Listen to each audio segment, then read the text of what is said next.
All in One Piece by Jill Murphy. Mr. Large was getting ready for work. "Don't forget the office dinner dance tonight, dear," he said. "Of course I won't," said Mrs. Large. "I've been thinking about it all year." "Are children allowed at the dinner dance?" asked Lester. "No," said Mrs. Large. "It'll be too late for little ones." "What about the baby?"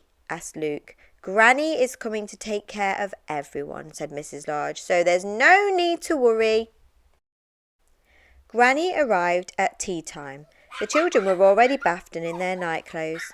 Granny gave them some painting to do while she tidied up, and Mr. and Mrs. Large went upstairs to get ready. Luke sneaked into the bathroom while Mr. Large was shaving. "Will I have to shave when I grow up?" he asked, patting foam onto his trunk. "Go away," said Mr. Large. "I don't want you ruining my best trousers." The baby crept into the bedroom where Mrs. Large was putting on her makeup. Mrs. Large didn't notice until it was too late. "Look," said the baby. "Pretty." "Don't move," said Mrs. Large. "Don't touch anything." Outside on the landing, things were even worse. Laura was clopping about in her mother's best shoes and beads, and Lester and Luke were seeing how many toys they could cram into her new tights. "Downstairs at once!" bellowed Mrs. Large. "Can't I have just one night in the whole year to myself? One night where I am not covered in jam and poster paint? One night when I can put on my new dress and walk through the front door all in one piece?" The children went downstairs to Granny.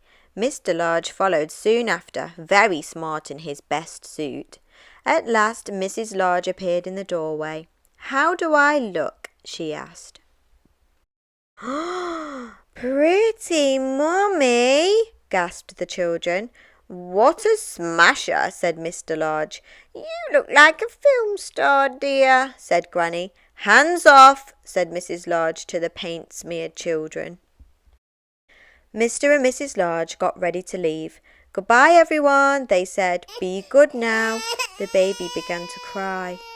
"Just go," said Granny, picking her up.